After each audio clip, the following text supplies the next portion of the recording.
কাজ করেনি। ভোটের আগে প্রতিশ্রুতির ফানস আকাশের চাঁদ পেরে হাতে দেওয়ার মতো, প্রতিশ্রুতিতে কিছু বাদ নাই। রাজপুত্র বলছেন কাজে সব কার্যকরী করবেন। এখন কি দেখছেন মানুষ?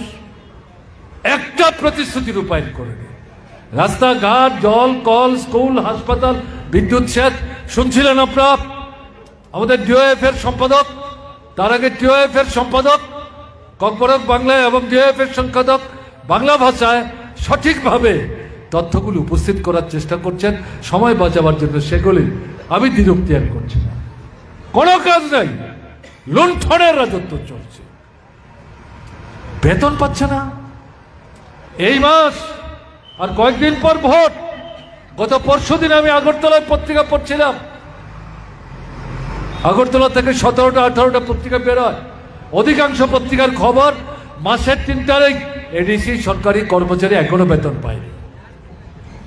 মাসের 3 তারিখ 4 তারিখ এডিসিতে যারা চাকরি করতেন, চাকরি থেকে অব্যাহতি নিয়েছেন, তারা পেনশনের টাকা পাচ্ছেন না।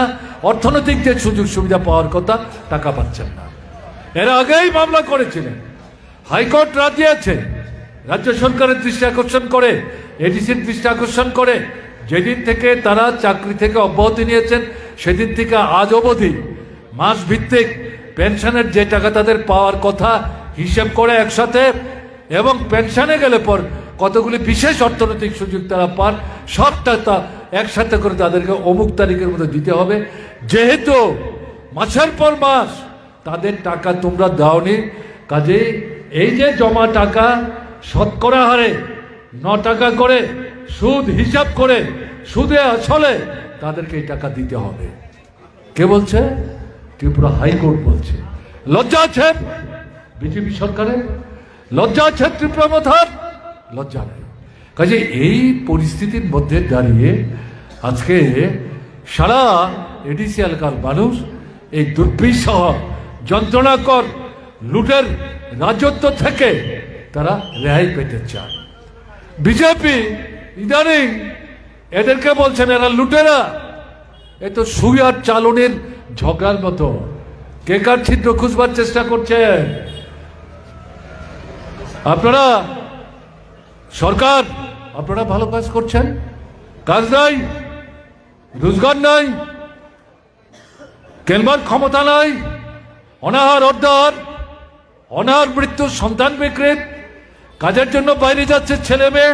শুধু এডিসির প্রায় ৯৮,০০০ থেকে ১ লক্ষের মতো ত্রিপুরার বাইরে। আগে শুধু যুবকরা যেত, এখন যুবতীরা যাচ্ছে। ওখানে গিয়ে বেঘরে মারা যাচ্ছে। ৮-১০ হাজার টাকা বেতন, ঘর ভাড়া, নিজের খাওয়া, তার থেকে পয়সা বাঁচলে বাড়িতে কোথায় পয়সা বাঁচবে? ওখানে যারা মারা যাচ্ছে তাদের অনেকের মৃতদেহ ত্রিপুরায় মা বাবারা ফিরিয়ে আনতে পারছে না। এরকম পরিস্থিতি চলছে। কাজে এরকম একটা জায়গায় দাঁড়িয়ে এই যে ত্রিপুরায় এডিসি চলছে, দেখা যাচ্ছে এরা নাচ গানের পার্টি ভারতবর্ষের বাইরে নিয়ে যাচ্ছে ফুর্তি করার জন্য। লজ্জা নেই তোমাদের? বামফ্রন্ট সরকারি উপজাতি সংস্কৃতিকে সারা ভারতবর্ষে ছড়িয়ে দেওয়ার জন্য তাদের পাঠিয়েছে, এবং ভারতবর্ষের বাইরে পৃথিবীর বিভিন্ন রাষ্ট্রে আমাদের ত্রিপুরার এই উপজাতি সাংস্কৃতিক টিমকে